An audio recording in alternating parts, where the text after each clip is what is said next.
வட மாநிலங்களில் ஒரு மிகப்பெரிய போராட்டம் மக்கள் கிளர்ச்சியாக எழுந்து நடத்திட்டு இருக்காங்க. இது எதுக்காக தெரியுமா? உயர்கல்வி கூடங்கள், பல்கலைக்கழகங்கள், உயர்கல்வி படிக்கிற இடங்களில் பூரா நிறைய மாணவர்கள் தற்கொலை பண்ணிக்கிறாங்க. இதில் எல்லாருமே பார்த்தீங்கன்னா பிசி மக்கள், ஓபிசி, எஸ்டி மட்டும்தான் அந்த தற்கொலை நடக்குது.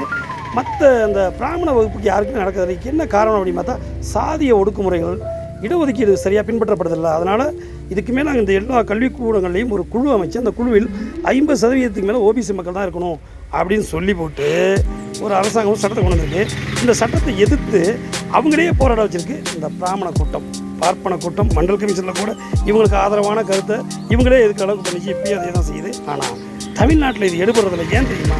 அங்கே தான் நம்ம பெரியார் நிற்கிறார்.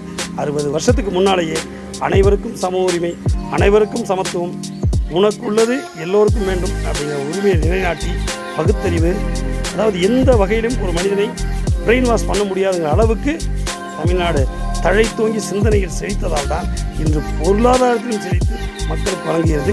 இதுக்கு மேலேயாவது பெரியாருடைய உண்மையை